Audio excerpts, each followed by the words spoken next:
우리 주제표와 우리 감사 캠페인 같이 하겠습니다. 복음의 죄송합니다. 저도 버릇이 돼가지고 다시요. 시작. 감사의 씨를 뿌려 행복의 열매 맺는 교회. 감사의 향기가 되겠습니다. 감사의 꽃을 피우겠습니다. 감사의 열매를 맺겠습니다. 아멘. 감사의 향기가 된다는 것은 성막의 번제단처럼 하나님께 감사를 드린다는 것이고, 감사의 꽃을 피운다는 것은 다른 사람들이 웃음의 꽃, 감사의 꽃을 피울 수 있도록 내가 감사의 제목이 된다는 것이고, 우리 같은 우리 교회 성도들을 우선적으로 말하는 것입니다.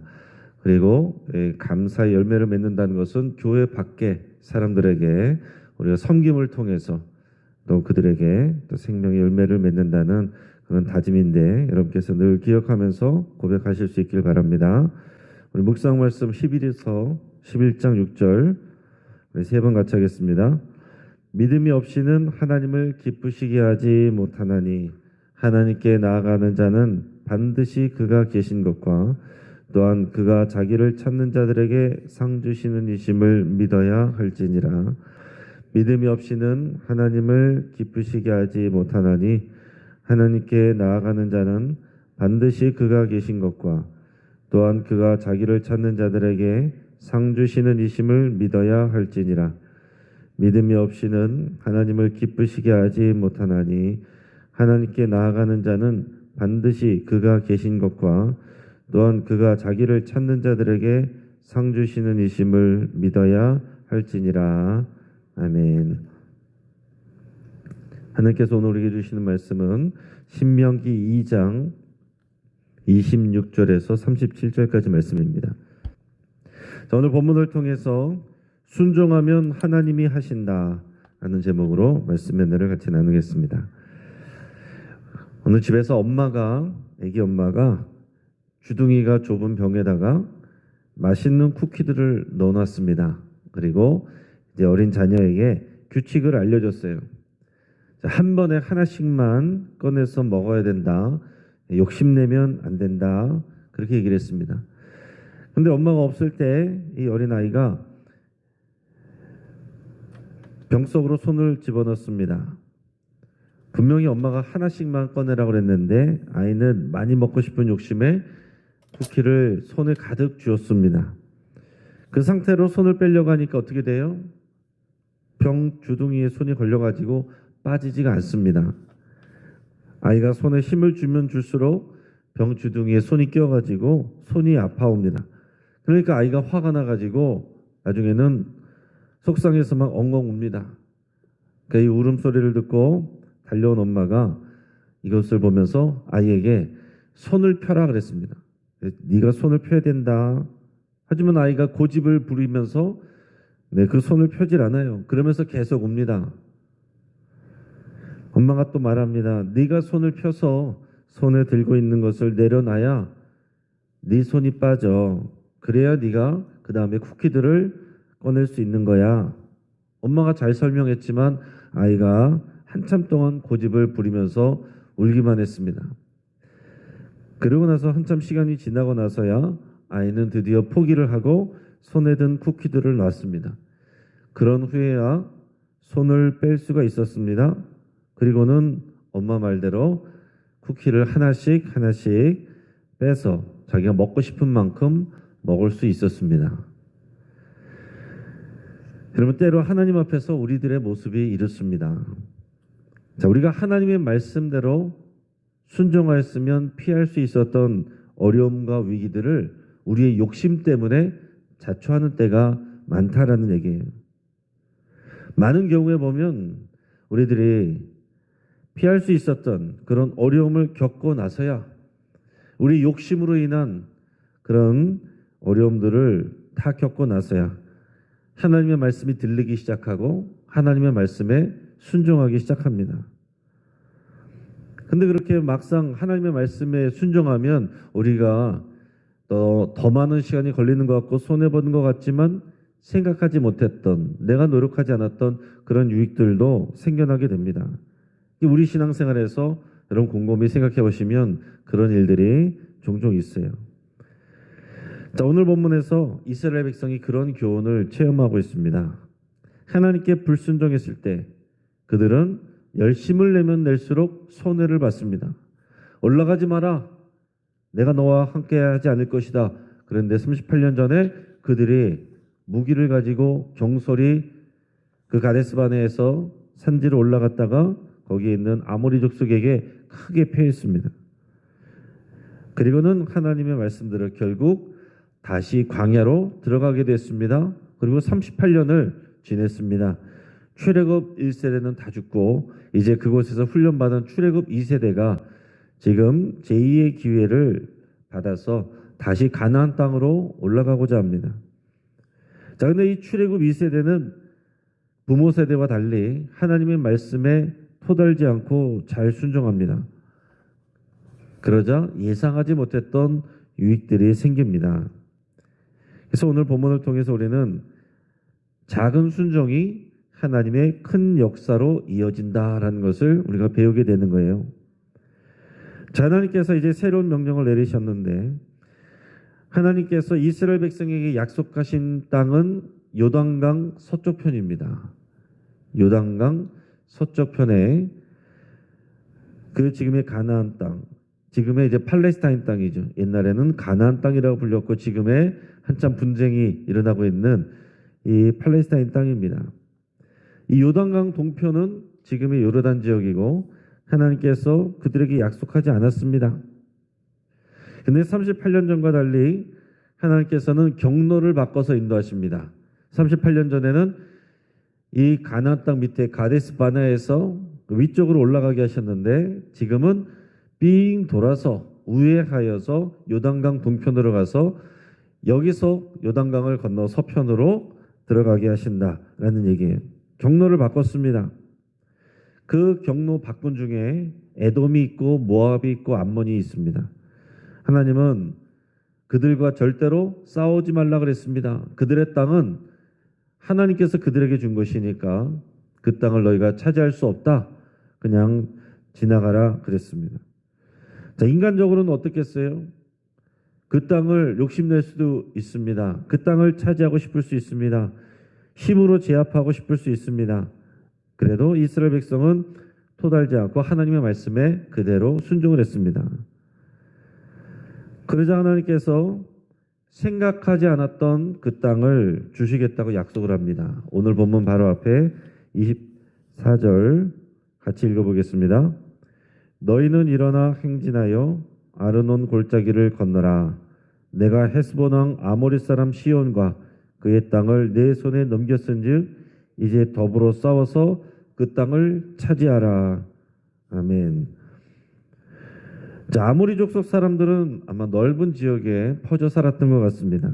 자, 38년 전에는 이 가데스 바네아에서 그 산지족, 그 사람들이 아모리 족속 사람들이었습니다. 근데 지금은 경로를 바꿔서 요단강 동편 쪽으로 돌아가는데 모압과 암몬을 지나 그곳에 또 아모리 족속이 있다는 거예요. 거기에 헤스본이라는 나라가 있는데 그 헤스본의 왕 시혼이, 왕 이름이 시혼이에요. 헤스본의 왕 시혼이 아모리 족속이다라고 그랬습니다. 자, 하나님은 이스라엘 백성에게 아르논 골짜기를 건너라고 그랬습니다. 이 골짜기를 지나면 그게 아모리 족속의 왕 시온이 다스리는 헤스본이라는 곳입니다. 그러면서 하나님은 그들과 싸우라고 말씀하십니다. 너희들의 손에 그들을 넘기겠다. 헤스본 왕 시온과 그 땅을 이스라엘에게 넘기겠다라고 선포를 하십니다. 자, 이것은 예상하지 못했던 일이죠. 하나님이 원래 말씀하신 것은 요단강 서편인데 지금 순종했던 요단강 동편을 하나님께서 넘기신다고 말씀하는 거예요. 자, 이스라엘 백성들은 이것을 그대로 믿고 신뢰를 합니다. 자, 이 헤스본 왕 시온에 대해서 우리가 그 뒤에도 계속 나오게 되는데요. 오늘 헤스본 왕 시온과 싸우고 그 다음에는 바산 왕 옥과 싸웁니다. 이 두 번의 전투에서 요단강 동쪽에서 싸운 전투를 통해서 이스라엘 백성은 생각지 않게 요단강 동쪽 편을 얻게 됩니다. 그리고 12개 지파 중에서 2개 지파 반이 2개 지파 반하고 반 지파가 또 그곳에 나중에 남게 돼요. 자, 하나님께서 그 땅을 주시겠다라고 약속했지만은 그렇다라고 해서 그것을 무조건 무력으로 침략하진 않습니다. 하나님께서 말씀하신 대로 평화로운 조치를 먼저 취합니다. 오늘 본문의 26절에서 29절까지 같이 한번 읽겠습니다. 26절에서 29절까지 있습니다. 내가 그 대목 광야에서 헤스본 왕 시온에게 사자를 보내어 평화의 말로 이르기를 나를 내 땅으로 통과하게 하라. 내가 큰 길로만 행하고 좌로나 우로나 치우치지 아니하리라. 너는 돈을 받고 양식을 팔아 내가 먹게 하고 돈을 받고 물을 주어 내가 마시게 하라. 나는 걸어서 지날 뿐인즉 세일에 거주하는 에서 자손과 아르에 거주하는 모압 사람이 내게 행한 것 같이 하라. 그리하면 내가 요단을 건너서 우리 하나님 여호와께서 우리에게 주시는 땅에 이르리라 하였으나. 자, 이스라엘은 헤스본 왕 시몬에게 평화의 조치를 취하면서 사자를 보내서 이 땅을 조용히 우리가 지나갈 테니 허락해달라 이렇게 요청을 합니다. 우리는 큰 길로만 가겠다. 그냥 큰 길로만 지나가겠다. 너희들의 마을 성읍으로 들어가지 않겠다. 이렇게 얘기합니다. 양식도 돈을 내고 사 먹을 것이고 물도 돈을 내고 사 먹을 것이다. 좌로나 우로나 치우치지 않고 이 길 따라만 지나갈 테니까 우리들을 허락해달라 이렇게 얘기했습니다. 만약에 헤스본 왕 시온이 이것을 허락했다고 한다면 그들에게는 전쟁이 없었을 거예요. 그렇다면 이스라엘이 그 땅을 차지할 일도 없었습니다. 자, 요단강 서쪽 가나안 지역에서하고 행동 지침이 다릅니다. 자, 요단강 동쪽은 원래 하나님께서 주시고자 했던 땅이 아니에요. 그래서 헤스본 왕 시온이 평화의 말을 거절한다면 전쟁을 해야 됩니다. 그것을 받아들였다면 그냥 지나가면 되는 겁니다. 근데 헤스본 왕 시온의 입장에서 보면은 불안했겠죠. 이것을 허락하기가 쉽지가 않을 겁니다. 왜요? 이스라엘 민족이 장정만 60만 명이 넘는데 가족들까지 치면은 못해도 200만 명이 넘는 대민족입니다. 그런데 이 중다한 민족이 자기들의 영토를 지나간다. 들어왔다가 갑자기 돌변해서 그냥 공격하면 어떻게 해요? 그냥 머물러 버리면 어떡합니까? 이게 문을 열어준다는 게 쉬운 일이 아닙니다.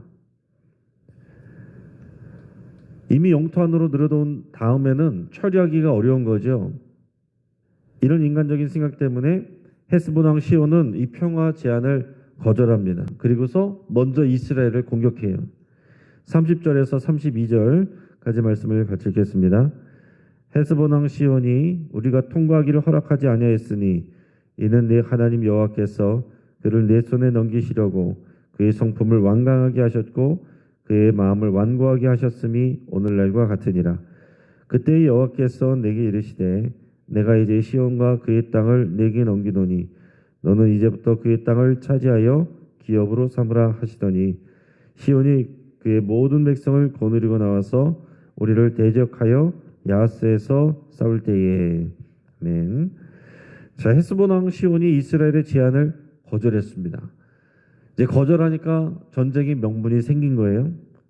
하나님께서 그때에 이스라엘 손에 그들을 넘기셨다라고 그랬는데 성경에서 또 뭐라고 표현했습니까? 그들을 이스라엘 손에 넘기시려고 헤스본 왕 시온의 성품을 또 그 마음을 완고하게 하셨다. 이렇게 했습니다. 그러니까 여러분 성경을 읽을 때 우리는 글자 그대로 읽으면 안 됩니다. 그럼 오해하기 쉽습니다. 하나님께서 헤스본 왕 시온의 마음을 조종하셔가지고 거절하게 만들어 놓고 이것을 구실 삼아서 이스라엘이 공격했다. 이렇게 읽을 수가 있는 거거든요. 그래서 이런 하나님의 일하심과 이런 하나님의 언약과 이런 부분들을 알지 못하는 상황에서 그냥 성경 읽기를 하는 받는 사람들 중에 또 젊은 사람들 중에는 반감을 갖고 오해를 갖고 또 시험에 드는 그런 경우들이 있습니다. 무서운 하나님, 또 침략자 하나님, 침략자 이스라엘 민족 이렇게 생각을 하기가 쉽다는 거예요. 그러나 여기서 이런 표현은 하나님께서 그를 조종하셨다는 그런 표현이 아닙니다. 헤스본 왕 시온은 자기의 생각대로 자기의 자유의지대로 결정한 거예요. 그러나 하나님께서 그것을 그대로 내버려 두셨다. 그리고 그것을 하나님께서 하나님의 뜻을 이루는데 사용하셨다. 이것입니다. 그럼 가룟 유다가 예수님을 판 것을 예수님은 이미 알고 계셨지만 그를 조종한 게 아니에요. 가룟 유다는 자기 일을 한 것이고 하나님은 그것을 통해서 오히려 십자가 죽음을 통해 하나님의 구원을 이루시는 겁니다. 그러니까 우리는 하나님을 우리 수준으로 보면 안 되는 거예요. 그리고 이 성경에 우리 한글로 번역된 것을 우리식으로 그대로 이해하면 안 됩니다. 자, 헤스본 왕 시온이 완고하게 나오니까 하나님께서 그 땅을 이스라엘에게 기업으로 주기로 작정하셨다. 이렇게 표현하고 있어요. 그리고 나서 33절에서 37절까지 우리가 같이 읽겠습니다. 우리 하나님 여호와께서 그를 우리에게 넘기심에 우리가 그와 그의 아들들과 그의 모든 백성을 쳤고 그때에 우리가 그의 모든 성읍을 점령하고 그의 각 성읍을 그 남녀와 유아와 함께 하나도 남기지 아니하고 진멸하였고 다만 그 가축과 성읍에서 탈취한 것은 우리의 소유로 삼았으며 우리 하나님 여호와께서 그 모든 땅을 우리에게 넘겨주심으로 아르논 골짜기 가장자리에 있는 아로엘과 골짜기 가운데 있는 성읍으로부터 길르앗까지 우리가 모든 높은 성읍을 점령하지 못한 것이 하나도 없었으나 오직 암몬 족속의 땅 압복강가와 산지에 있는 성읍들과 우리 하나님 여호와께서 우리가 가기를 금하신 모든 곳은 네가 가까이 가지 못하였느니라. 아멘. 다음 신명기 말씀은 계속 회상하는 내용들입니다.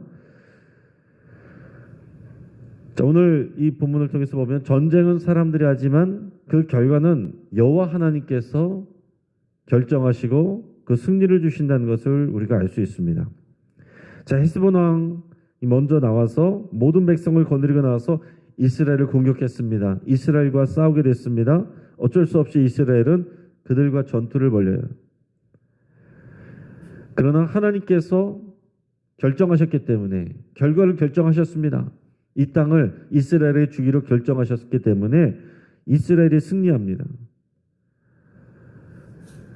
자, 근데 그 다음에 나오는 내용이 오늘 방금 전에 읽었던 내용이 또 시험에 들기 좋은 그런 부분입니다.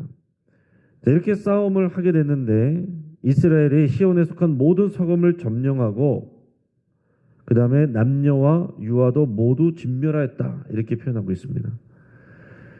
그래서 구약 성경 읽을 때 많은 사람들이 시험에 드는 부분이 이런 부분이에요. 아니 그냥 들어가서 차지하기만 해도 될 것을 왜 거기에 남녀와 유아들까지도 다 죽이느냐? 그리고 그 안에 있는 것들을 왜 다 노력하느냐? 이렇게 우리가 생각을 할 수 있다는 거죠. 자, 남녀와 유아도 모두 진멸하는 것, 그것을 헤렘이라고 말합니다. 헤렘 전쟁. 헤렘이라는 것은 결국 뭐냐면 거룩한 전쟁이에요. 하나님께서 명하신 거룩한 전쟁. 그것은 이 헤렘은 그곳에 있는 모든 사람들을 살려두지 않고 그곳에 있는 모든 것들을 다 가져가는 겁니다. 자, 이것은 인간적인 해석으로 바라보면 우리가 시험에 들어요. 하나님을 이해하기 어렵습니다. 그러나 이 헤렘이라는 것은 하나님의 심판의 개념으로 우리가 읽어야 되는 거예요. 탈취하기 위한 전쟁이 아니라 하나님의 심판을 수행하는 거룩한 전쟁이다라는 것입니다. 자, 이 헤스본 왕 시온과 그 땅의 사람들은 하나님 앞에서 우상 숭배하고 또 범죄하는 그런 민족이기에 하나님께서 그들을 심판하시는 심판의 개념으로 봐야 되고 여기에 순종하는 것은 하나님의 거룩한 전쟁을 수행하는 것입니다. 자, 이것을 인간적인 생각으로 판단하면 안 된다는 거죠. 그러면서 이 전쟁에서 하나님이 허락하신 곳에서 헤스본의 모든 성읍들을 다 치고 이겼습니다. 그렇지만 그 뒤에서 나오는 것처럼 하나님께서 금하신 곳은 이스라엘 백성이 가지 않았습니다. 뭘 얘기하는 거예요? 하나님 앞에 철저하게 순종했다라는 것입니다. 출애굽 1세대하고 달리 출애굽 2세대는 지금 하나님의 명령에 따라서 그 결정에 대해서 토달지 않고 그대로 순종했다는 거예요. 그러니까 어떻게 됩니까? 전투는 이스라엘 백성이 하지만 이 전쟁의 승리를 하나님께서 주십니다. 그들은 그냥 지나가기만 하면 되는 줄 알았는데 하나님께서 승리를 주시고 그들의 손에 주시고 이 요단강 동편도 이스라엘의 영토가 되게 하셨다라는 얘기예요. 자, 이제 말씀을 정리합니다. 내 생각과 판단과 고집으로 하나님의 말씀에 불순종하거나 내가 판단하거나 과욕을 부리면 우리는 실패하게 됩니다. 인간적으로 생각하면 금방 될 것 같고 이게 빠를 것 같고, 그러나 하나님의 말씀에 불순종하게 되면서 세상이 다 그래, 이건 다 괜찮은 거야, 이런 말로 우리가 변명을 하지만 하나님 앞에 불순종할 때, 하나님이 기뻐하시지 않는 일들을 할 때 우리는 낭패를 당할 수 있습니다. 우리 힘으로 하려고 하면 우리의 수준만큼도 하기가 어려워요. 하지만 기도하면, 하나님께 순종하면 하나님의 수준만큼 이루어집니다. 기도한다는 것은 여러분 내 뜻을 관철시킨다는 의미가 아닙니다. 하나님의 뜻을 묻고 거기에 순종한다는 뜻이에요. 자, 이스라엘 백성이 하나님의 계획과 말씀에 철저히 순종했습니다. 그러자 이스라엘 자신들을 크게 이겼던 아모리 족속을, 38년 전에 자신들을 크게 이겼던 아모리 족속을 확실하게 이기고 그 땅을 차지하게 됩니다. 자, 믿음이란 것은 뭡니까? 일이 중요하고 내가 바쁠수록 하나님께 기도하는 데서부터 시작됩니다. 그게 믿음이에요. 내가 시간 나고 유리할 때, 여유 있을 때 그렇게 신앙생활하는 것은 진짜 신앙생활이 아닙니다. 그것은 종교생활이죠. 내가 할 수 없을 때, 믿음이 없을 때 하나님을 의지하고 하나님께 순종하는 것, 그게 믿음입니다. 중요하고 바쁜 일은 내가 결정하고 가벼운 일만 하나님께 맡긴다면 하나님께서 역사하시지 않으시죠. 중요한 것은 하나님과 올바른 관계예요. 모든 것을 하나님께 맡기고 그 결과도 하나님께 맡기는 겁니다. 내가 간절히 기도했어도 하나님께서 결정하셨으면 그 생각이 내 기도의 제목과 달라도 받아들이는 게 순종입니다. 내가 기도했는데 내 기도 제목과 다르다고 하나님 앞에 화내거나 불평하거나 원망한다면 그것이 불순종입니다. 여러분, 우리는 하나님을 하나님으로 대해야 돼요. 기도할 때 하나님을 하나님으로 대해야 됩니다. 내 뜻을 관철하는 것이 아니라 하나님의 뜻을 묻고 하나님의 뜻에 순종하고자 하는 것이, 그게 믿음의 기도예요. 어릴 때는 내 욕심대로 구해도 하나님께서 들어주시지만 우리가 성장하면 성숙할수록 하나님은 우리의 기도에 응답하실 때가 많아지는 겁니다. 이상한 것이 아니라 정상적인 것이고 우리들이 하나님의 거룩한 파트너로 성장하는 의미예요. 하나님은 순종하는 자에게 예정이 없던 은혜와 복까지도 주십니다. 하나님의 말씀에 큰 일에서 작은 부분까지 온전히 순종하는 저 여러분 되기를 주의 이름으로 축복합니다. 같이 한번 기도하겠습니다. 오늘 말씀을 붙잡고 함께 기도할 때 중요하고 급한 일을 기도하지 않고 내가 결정했던 것을 회개할 수 있기를 바랍니다. 내려놓기를 바랍니다. 내가 결정하고 벌려놓고서 하나님께 책임을 묻는 것을 회개할 수 있기를 바랍니다. 또 하나님의 말씀과 뜻에 우리가 작은 일까지 온전히 순종하기로 결단할 수 있기를 바랍니다. 특별히 우리 하나님은 거룩하신 하나님입니다. 죄의 모든 모양이라도 끊어버리기로 여러분 결단할 수 있기를 바랍니다. 내 생각으로 판단하지 않고 온전히 하나님을 신뢰하고 의지하기로 그렇게 여러분 결단하며 기도할 수 있기를 바랍니다. 우리 교회에서 이 지역사회에 어려우신 분들을 위해서 하는 이 사랑의 건강식이 계속해서 풍요롭게 이루어지고 그리스도의 사랑을 우리 나눌 수 있도록 여러분 위해서 함께 기도해 주시기 바랍니다. 또 오늘 금요 기도회를 위해서 우리 함께 기도해 주시고 은혜 부어 주시기를 위해서 함께 기도하시고, 돌아오는 주일 처음 있는 모두 환영한 데이를 위해서 우리가 전도 대상자들, 또 신앙생활 쉬고 있는 분들, 또 온라인만 드리는 분들 다들 초청해서 하나님 앞에 함께 나와 우리 주의 말씀대로 예배할 수 있는 귀한 날이 될 수 있도록 우리 합심해서 함께 기도하겠습니다. 우리 주여 한번 부르짖고 합심해서 기도하시고 여러분들의 기도 제목으로 하나님 앞에 나갈 수 있길 바랍니다. 기도합니다. 주여